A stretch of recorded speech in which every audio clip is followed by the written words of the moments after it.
अस्सलामुअलैकुम गाइस। तो अगर मैं आपसे पूछूं कि आपका रिलीजन सच्चा है, इस बात को साबित करें, तो ज़्यादातर लोग जो हैं वो इस सवाल पर कम्प्लीटली साइलेंट हो जाएंगे। उनके पास कोई जवाब ही नहीं होगा कि क्यों इस्लाम ही सच्चा मज़हब है। क्रिश्चियन के पास हवा निकालने वाले पास्टर्स हैं, तो हिंदूज़ के पास एक से बढ़कर एक जादूगर। लेकिन हमारे पास क्या है? क्या सबूत है कि इस्लाम सच्चा है और रसूलुल्लाह सल्लल्लाहु अलैहि वसल्लम सच्चे नबी थे?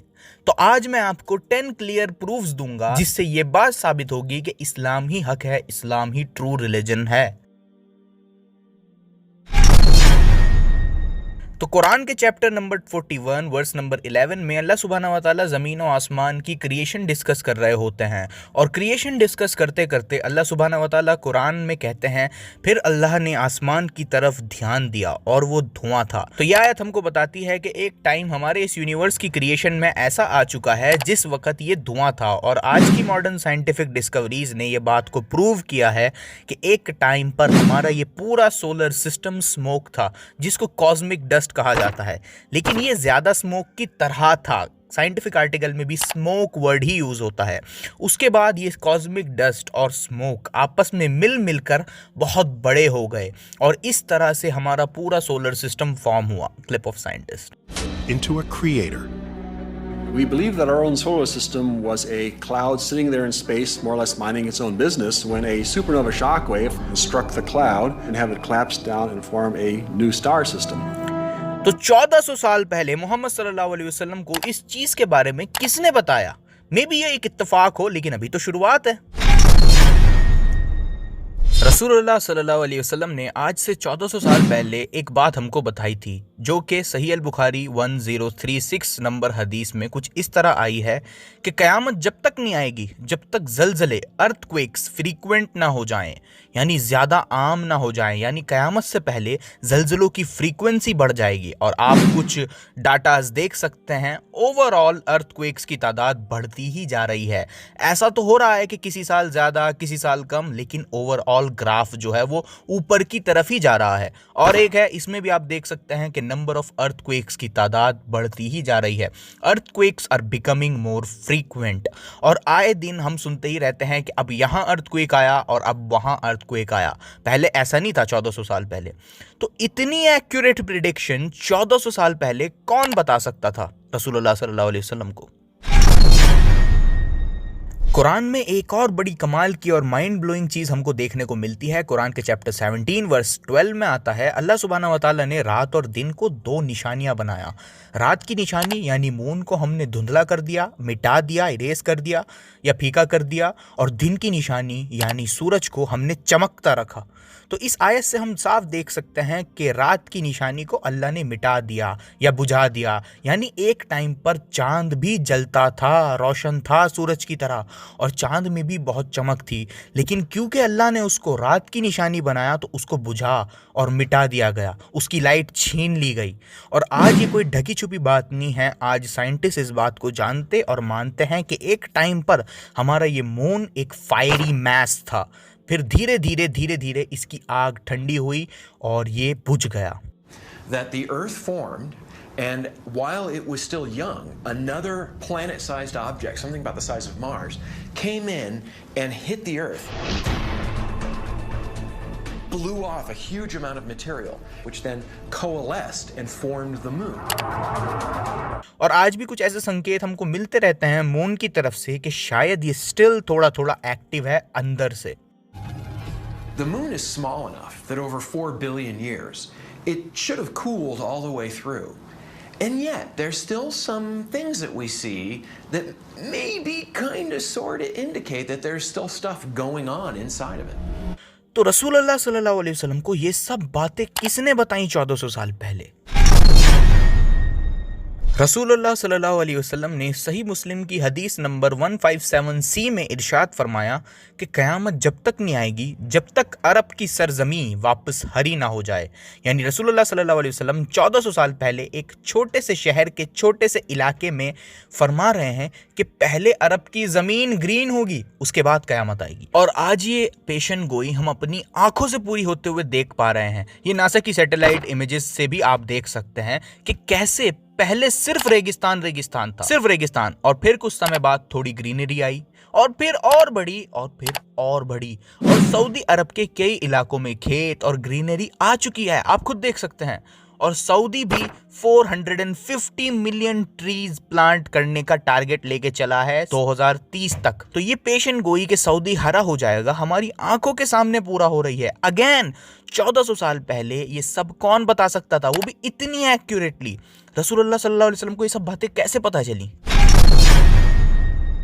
कुरान में चैप्टर 21 वर्स 104 में आता है कि कयामत के दिन अल्लाह इस आसमान को फोल्ड कर देंगे, रोल कर देंगे, जैसे एक स्क्रॉल को किया जाता है। यानी कुरान के अकॉर्डिंग आसमान एक फोल्डेबल चीज़ है। अच्छा, कुछ लोगों के मन में ये सवाल आएगा कि कुछ देर पहले तक तो मैंने बताया था कि आसमान धुआं था, तो अब ये फोल्डेबल कैसे हो गया? तो जिन लोगों के मन में ये क्वेश्चन आया है उनको बता दूं, अरबिक लैंग्वेज में वर्ड समा का मीनिंग आसमान होता है, और ये वर्ड समा हर ऊंची चीज के लिए यूज किया जा सकता है। यानी कोई भी ऊंची चीज जो ऊंचाई पर हो, अरबिक लैंग्वेज में उसको समा कहा जा सकता है। फॉर एग्जाम्पल, कुरान के चैप्टर 14 वर्स 24 में अल्लाह सुब्हानहू व तआला ट्री की ब्रांचेस को आसमान छूती बताते हैं, हाई इन द स्काई बताते हैं। अब ट्री की ब्रांचेस लिटरली तो आसमान में नहीं जाती ना, पेड़ों की टहनियाँ ऊंचाई पर होती हैं, हाइट पर होती हैं। तो यहाँ पर भी हम देख सकते हैं कि पेड़ों की टहनियों की ऊंचाई के लिए आसमान शब्द आया है कुरान में। और उसी तरह कुरान में चैप्टर 2 वर्स 164 में अल्लाह सुब्हानहू व तआला बताते हैं बारिश आसमान से आती है। तो क्लियरली इस आयत में भी समा वर्ड बादलों के लिए यूज किया गया है। तो अरबिक में समा वर्ड हर ऊंची चीज के लिए यूज किया जा सकता है। तो इसी वजह से जब कुरान में समा वर्ड आएगा तो उसका एक फिक्स्ड मीनिंग नहीं होगा, बल्कि कॉन्टेक्स्ट के हिसाब से मीनिंग डिसाइड किया जाएगा। जैसे इस आयत में समा स्मोक था लिखा है, इससे मुराद हमने कॉस्मिक डस्ट ली है। उसी तरह समा को फोल्ड कर दिया जाएगा, यानी स्पेस को फोल्ड कर दिया जाएगा। और आज की मॉडर्न साइंटिफिक डिस्कवरीज ने इस बात को प्रूव किया है कि आसमान यानी ये स्पेस एक फोल्डेबल चीज़ है। जिस स्पेस को हम खाली जगह सोचते हैं, ये एक्चुअल में एक रियल थिंग है। स्पेस के अंदर ग्रेविटेशनल वेव्स भी डिटेक्ट हो चुकी हैं। तो ये स्पेस कोई खाली जगह नहीं है, ये एक रियल थिंग है। और इस स्पेस टाइम को फोल्ड किया जा सकता है, बेंड किया जा सकता है, ट्विस्ट किया जा सकता है। Clip lives. In fact, space is so real it can bend. Space can twist. And it can ripple. So real. तो कुरान ने 1400 साल पहले हमको बताया था कि स्पेस फोल्ड किया जा सकता है, जिसको साइंटिस्ट ने रिसेंटली ही डिस्कवर किया है। तो ये सब बातें कौन रसूलुल्लाह को बता रहा था रेगिस्तानों में? रसूलुल्लाह सल्लल्लाहु अलैहि वसल्लम ने कई सही हदीसों में फरमाया है कि एक दिन इस्लाम हर उस जगह पहुंचेगा जहां रात और दिन पहुंचती है। यानी ये रिलीजन दुनिया में हर जगह पहुंच के रहेगा। आज आप देखो, ये पेशन गोई भी आपकी आंखों के सामने पूरी हो रही है। आज न्यूज़ चैनल्स, मोबाइल, टेलीविजन के जरिए इस्लाम हर जगह पहुंच रहा है और पहुंचता रहेगा। और 2080-90 तक इस्लाम दुनिया का सबसे बड़ा रिलीजन भी बन जाएगा, ऐसी भी प्रेडिक्शंस करी गई हैं। अच्छा, ये बात तो हो गई कि इस्लाम हर जगह पहुंचेगा, ये पेशन गोई पूरी हो रही है। लेकिन रसूलुल्लाह सल्लल्लाहु अलैहि वसल्लम ने एक और बात बताई है। सुनन अबी दाऊद 4257 नंबर हदीस में आता है कि एक टाइम ऐसा आएगा जब मुस्लिम्स तादाद में तो ज्यादा होंगे, पॉपुलेशन में तो ज्यादा होंगे, लेकिन बेकार होंगे, झाग की तरह होंगे। दुश्मनों के सीनों में मुसलमानों का खौफ नहीं होगा, क्योंकि मुसलमान दुनिया की मोहब्बत में लगे होंगे और मौत को नापसंद करेंगे। हू बहू वही हो रहा है जो रसूलुल्लाह ने 1400 साल पहले बताया था। इस्लाम हर जगह पहुंच रहा है, ये बात साबित हुई। मुसलमानों की तादाद ज्यादा होगी, उसके बावजूद भी बेकार होंगे, कमजोर होंगे, ये बात भी करेक्ट है। अब कौन सोच सकता है कि ये सब बातें एक ऐसे शख्स ने हमको बताई हैं जो कि रेगिस्तान में रहता था और जिस समय मुसलमानों की तादाद भी मुट्ठी भर थी, और 1400 साल पहले ये सब बताया गया है। और सुने, अभी खत्म नहीं हुआ। रसूलुल्लाह सल्लल्लाहु अलैहि वसल्लम ने ये भी फरमाया है सही मुस्लिम 146 नंबर हदीस में कि एक दिन इस्लाम स्ट्रेंज हो जाएगा। मतलब अगर आप लोगों को इस्लाम जाके बताओगे तो वो लोग कहेंगे, भाई ये क्या बात कर रहे हो, ऐसा तो हमने कभी नहीं सुना। इस्लाम स्ट्रेंज हो जाएगा, ऐसा जैसे ये शुरू हुआ था। रसूलुल्लाह सल्लल्लाहु अलैहि वसल्लम ने फरमाया कि इस्लाम हर जगह जाएगा, वो हो रहा है, हम सब देख सकते हैं। मुसलमानों की तादाद ज़्यादा होगी लेकिन बेकार होंगे, वो भी हो रहा है, ये भी हमारी आंखों के सामने हम देख सकते हैं। हैं। अब एक टाइम इसके बाद ऐसा आना है जब लोग इस्लाम को सुन के उसको स्ट्रेंज समझा करेंगे। तो ये सब चीज़ें इतनी एक्यूरेटली कोई शख्स जो 1400 साल पहले रहता था वो कैसे हमको बता सकता है, अगर नाउजुबिल्ला वो झूठा था तो। कुरान ने आज से 1400 साल पहले एक बात हमको बताई थी चैप्टर 10 वर्स 92 में, जिसमें आता है, एक इजिप्शियन फिरौन के बारे में इसमें आता है जिसने खुद के खुदा होने का दावा किया था, जिसने अपने कई मंदिर मूर्तियां बनवाई थी और जिसने खुद को गॉड कहा था और खुद को गॉड ही मानता था। उस इजिप्शियन फिरौन के बारे में कुरान में आता है कि अल्लाह ने उस फिरौन को डुबा कर मार दिया, लेकिन अल्लाह ताला फरमाते हैं हम उसकी बॉडी को बचा लेंगे ताकि वो फ्यूचर जनरेशंस के लिए एक निशानी बनी रहे। रामसेस द सेकंड की लाश यानी फिरौन की लाश 1881 सीई में डिस्कवर हुई और इसकी ये माइंड ब्लोइंग प्रिजर्वेशन देखकर हर कोई हैरान था। ये उन इजिप्शियन फेरोज में से था जिनकी बॉडी लार्जली इंटैक्ट थी। सर टोनी रॉबिन्सन की क्लिप सुने। Just across the river from Luxor lies the famous Valley of the Kings, where Ramesses himself was buried. His mummy was discovered in 1881. One of the few pharaohs whose body has survived largely intact. और कुरान ने हमको ये भी बताया है कि फिरौन जो है वो खुद को गॉड मानता था, खुद को खुदा की जगह ही देखता था। और मॉडर्न आर्कियोलॉजिकल डिस्कवरीज ने इस बात को भी साबित किया है कि जब ये मम्मी जिंदा थी, जब इसने खुद के खुदा होने का दावा किया था, इसने खुद के कई मंदिर भी बनवाए थे। Ramses II is shown not only worshipping the gods, but worshipping an image of his own deified self. So you have Ramses II as pharaoh, worshipping Ramses II as god, all taking place during the lifetime of Ramses II. Well, the people considered him as a god, and he himself reclaimed that he is one of the gods. And you can see this very clear at the temple of Abu Simbel. When you reach the Holy of the Holiest at the end of the temple, you find Ramses II is sitting beside other gods. So he became himself a god. Historically Ramesses the second की body priest ने एक secret location पर छुपाई थी 1000 year BCE में, और जिस time Quran ने यह बताया था कि फिरौन की लाश को बचा लिया जाएगा, उस टाइम तो किसी के फरिश्तों को भी नहीं पता था कि फिरौन है कहाँ। ऐसे में 1881 CE में फिरौन की लाश मिलना और आज तक उस लाश का म्यूजियम में रखा हुआ होना एक ही बात साबित करता है कि यह कुरान कोई इंसान लिख ही नहीं सकता। और फिरौन के बारे में और बहुत कुछ जानने के लिए आप मेरी ये वीडियो देखिएगा। 1 घंटे की वीडियो मैंने सिर्फ फिरौन के टॉपिक पर बनाई है, तो ये वीडियो से आपको बहुत कुछ सीखने को मिलेगा। तो ये वीडियो की लिंक डिस्क्रिप्शन में मिल जाएगी।